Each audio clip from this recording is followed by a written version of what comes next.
With the New York Times in one hand and the Catechism of the Catholic Church in the other, Al Kresta is ready for conversations of consequence. We do not train to be merciful here. Mercy is for the weak. Pope Francis has declared the year of mercy. The message of divine mercy is the heart of the gospel. You said it very well. ISIS claims they have more terrorists in America. What you talking about, Willis? This is not a time to be afraid, though. If God be for us, who can be against us? Nobody! Broadcasting from the studios of Ave Maria Radio in Ann Arbor, Michigan, and taking a closer Catholic look at current events, issues, and ideas. This is Kresta in the Afternoon. What you do is so critically important. That's a great analysis. You nailed it. The force is strong with this one. It's showtime. Well, let's start the insanity. You have proved yourself worthy. Will you join me? Who's with me? Let's go! Well, good afternoon. Thank you for joining me. I'm Al Kresta, and we've got 2 hours to talk about the things that matter most. And one of the things that keeps coming up is the mainstream press, the college campuses, extraordinary fear. This was illustrated on the stage, on the Broadway stage of the the play Hamilton the other night, when Vice President Pence, with his family, visited and saw the play, which by everybody's account seems to be outstanding. I have not seen it myself. But at the end of the performance, one of the actors got up and basically lectured Pence. I'm going to go over some of this with you because it's incredible that you have got people out there now saying they are, quote, afraid. Now, you listen to this program. You know that I've been critical of Donald Trump for his language and other things especially during the primary campaign and also through the campaign of the general election. I think no president of the United States should be caught saying some of the things he was saying. Having said that, though, and having been very clear about it, what's the evidence that he actually has engaged in racist activity? There's one charge back in New York, way back in his career, that he and his father were responsible for some discrimination in housing. This was eventually settled. But other than that, what is it? Is it people that he occasionally says nice things to? Is it he talks a rough game? That he's, has he not hired people of different ethnicities? What I'm saying is that there's an incredible fear factor out there that is not the production of Mr. Trump or the Republican Party or the conservative movement in general. It's actually the self-talk of the left. They have poisoned the atmosphere so that you have college presidents now who, University of Michigan, right down the street from us, University of Michigan president saying that since 90% of you, referring to students, since 90% of you have taken a stand against hate, by which he meant 90% of the students claimed that they had voted for Mrs. Clinton or voted at least against Trump. We're going to have to create safe spaces for you. I'll read you some of this stuff because Cornell has a place where many people, says we're going to have a place where many people who are suffering and feel that they haven't been heard. We're going to have a cry room for people. We have major columnists like Charles Blow talking about Trump's campaign to make America white again. This is lunacy, and it's a product not of the right. It's a product of the left's self-talk, and we'll talk about it. But we're direct to my desk. That's one topic. But when we go direct to my desk, you set the agenda. The number is 1-877-573-7825. That's 1-877-573-7825. 5. Again, here we are, Thanksgiving week. It would also do us well to go back and think about that principle of Thanksgiving that is central, of course, to the Catholic way of life, Eucharistic, right? That's what Thanksgiving is. But it's also central to America's thinking about itself. Freedom is always the precondition for gratitude. All right, go to your calls in just a minute.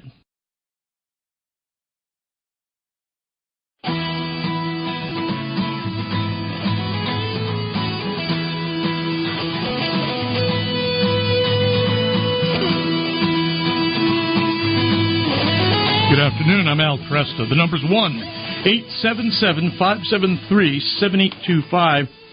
I'm stunned I'm delighted, but I'm stunned that this is actually happening. The political left, which for years has tried to craft a story which ended up discrediting conservatives and Republicans as sexist, racist, anti-gay, Islamophobic, homophobic.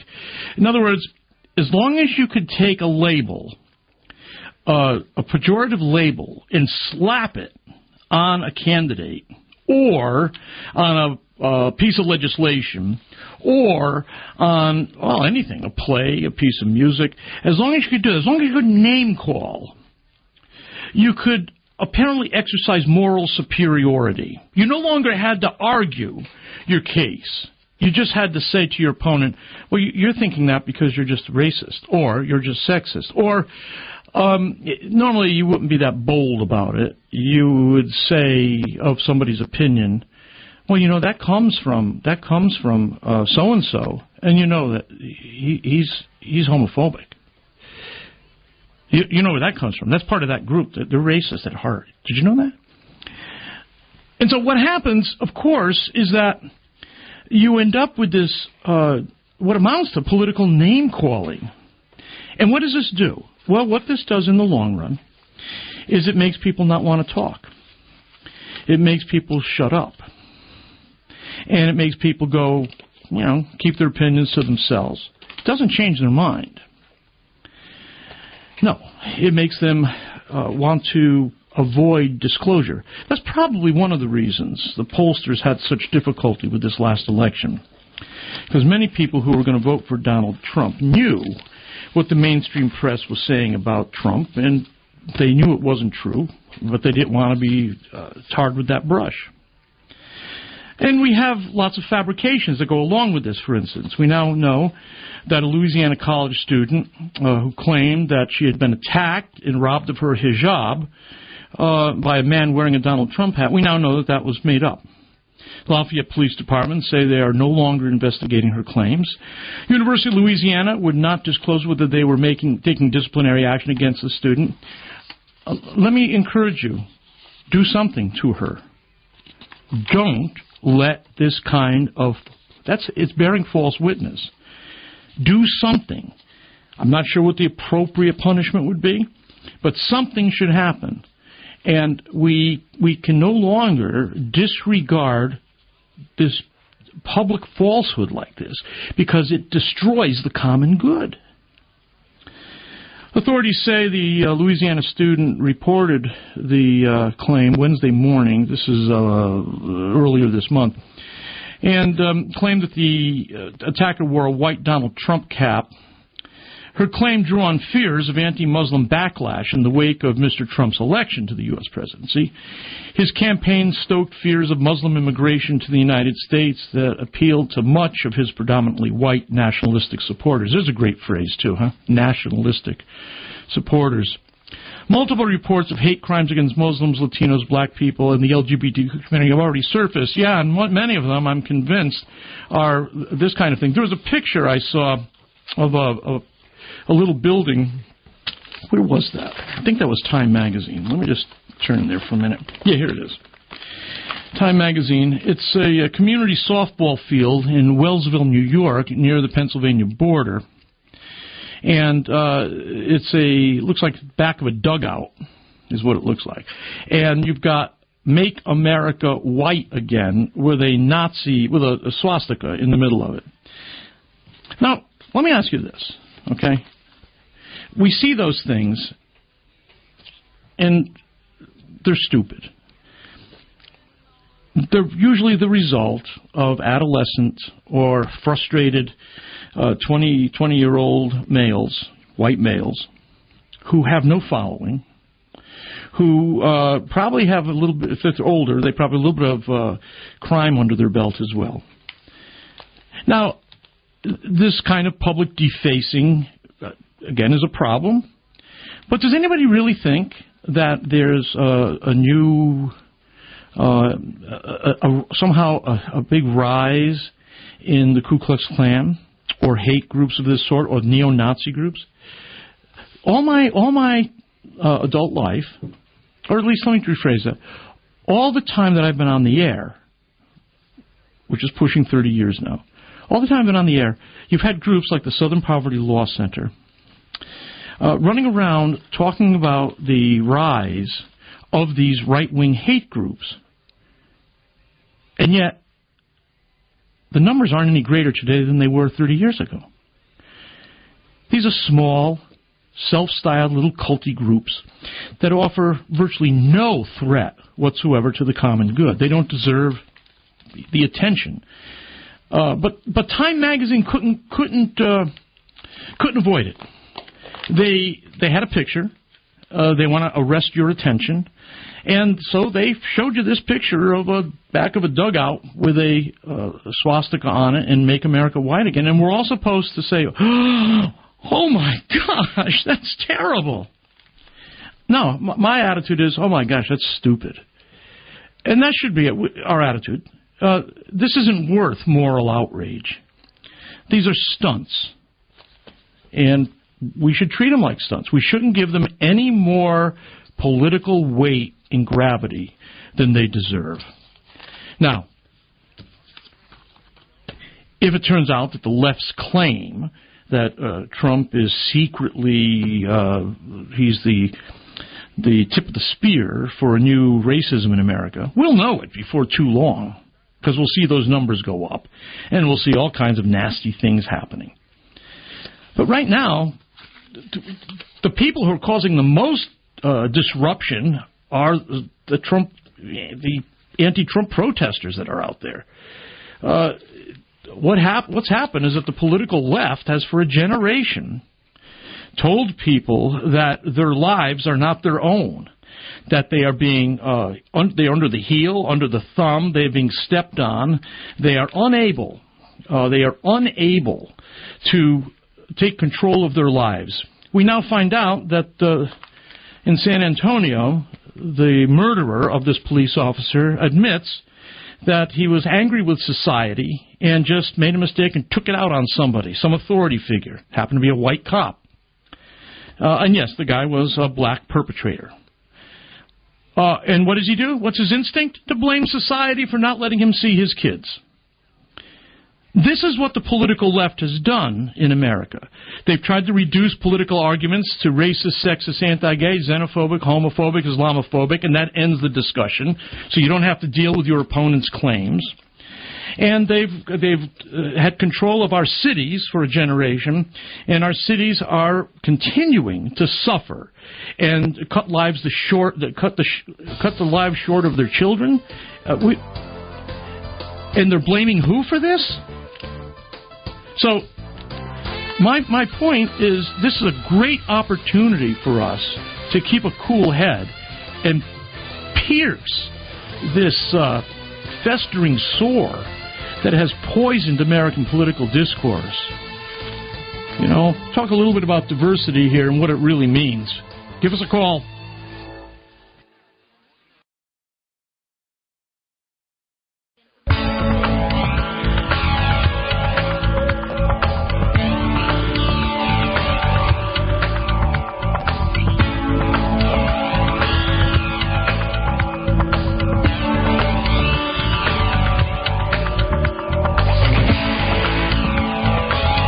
Good afternoon, I'm Al Kresta. Looking here at reports of students on campus. Used to go to college to kind of grow and kind of stretch yourself, make sure that you were being properly exposed to the world, and that you expected that you would find things at college that would shake you up a little bit.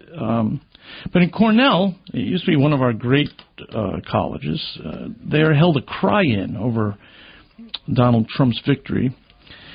I'm completely terrified, honestly, one student told the campus newspaper. It's saying that people are really given into fear-mongering. Wait a minute, young lady. It's not. The fear-mongers are those who are thinking that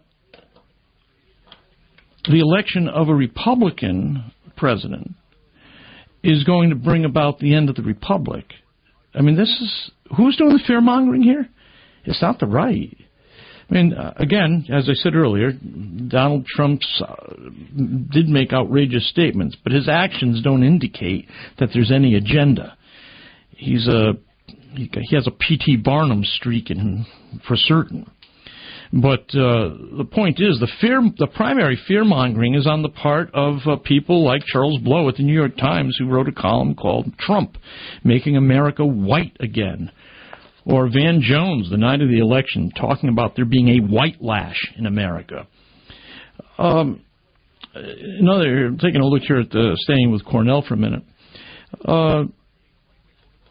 This, again, young lady says, these people are putting people down based on their identity, just so that they could feel vindicated, that they would be getting rid of crooked Hillary. Wait a minute here. Talking about identity politics, it's the left that created the straw men and women that they could dismiss with the name-calling of sexist, racist, anti-gay, Islamophobic, homophobic, right? Just go down the list, ends the conversation. Another participant told the newspaper there that many are in shock as she sipped on a Starbucks coffee cup. Look, about 20 students there writing the reactions. This was part of their cry-in. They wrote the reactions and emotions on poster boards with colored markers or with chalk on the ground. Several adults, most likely professors, stood around the group. The event appeared to take on the atmosphere of a funeral wake. I'd say the results are heartbreaking and such a slap in the face to so many of the populations that make up America. Well, look, nearly half the American people supported Mr. Trump.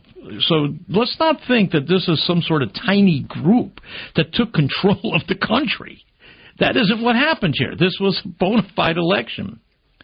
And Mark Lilla contributed an article at the New York Times that I think actually is one of the most sensible things that have been said. He calls it the end of identity liberalism.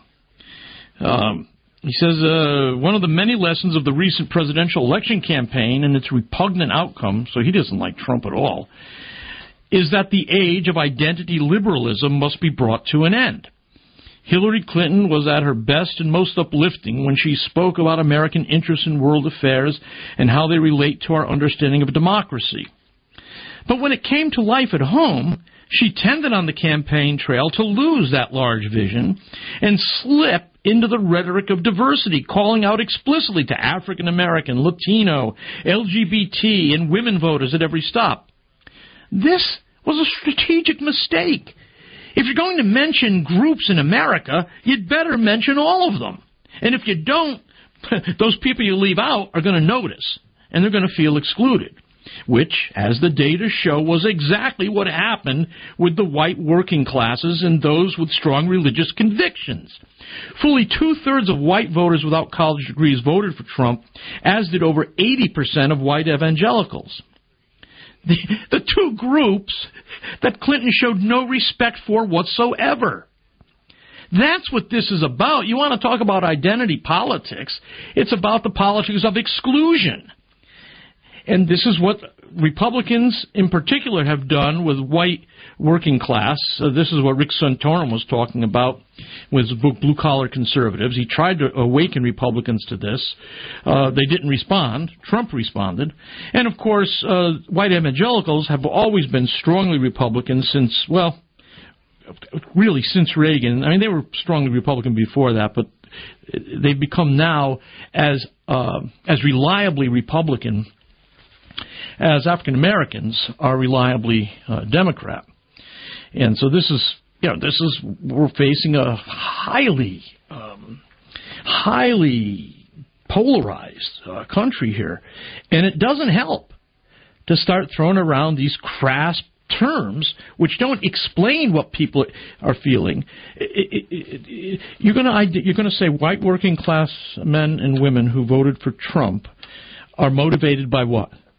Go ahead. Racism? Really? Sexism? Islamophobia?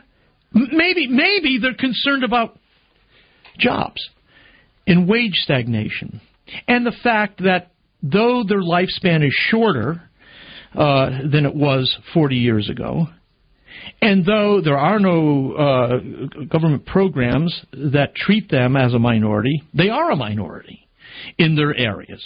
So, maybe there were real political concerns that the white working class had. I know with the 80% evangelicals, their concerns are very similar to a lot of theologically conservative Catholics. Supreme Court, the life issues, and I don't think that's hard to understand. And the Republicans have made themselves the party of the pro-life movement. Democrats had it at one time. They could have kept it. But they decided to go off into the politics of ethnicity and exclude. They eventually lost a lot of the Union vote, and they definitely lost the Catholic vote. All right, let's go to your calls now. 1-877-573-7825. I wasn't expecting to spend that much time on this, but we may be. The good news is that the Trump election may, in fact, put the focus on this kind of identity politics and explode it, so that we can begin treating one another like Americans with different and political opinions upon which we disagree, but who don't end the discussion by claiming you're a demon called racism, you're a demon called sexism, you're a demon called Islamophobia. No, we're going to find out. Best example of this is when very gentle Ben Carson said, without a whole lot of thought behind it, that he didn't think a Muslim would make a good president of the United States. And rather than really finding out why, he was just tagged as anti-Muslim. Well, what Carson was saying is Islam historically regards democracy as a form of heresy. And Islam historically has no place for the First Amendment in the United States. They've not been champions of freedom of speech, freedom of religion, freedom of association. And that's what Carson was saying. But here you have, again, gentle Ben Carson, who everybody knows is brilliant. He makes this statement, and instead of saying, he's a smart man, he may have a good reason for saying that, instead of trying to find out what he was saying, he was immediately accused of being Islamophobic, anti-Muslim. We need to fight back on this for the purpose of just sanity. And I don't think we should be running around exploding with moral outrage. Be cool about it. And just be relentless. Don't let the argument disappear. All right? Keep putting it up there. I'll have more to say about this attack on Pence when he went to see the play Hamilton. Let's go to your calls, though, because you've been waiting and I've been talking. Courtney in Virginia, we're going to take you up first thing. It's good to have you with me.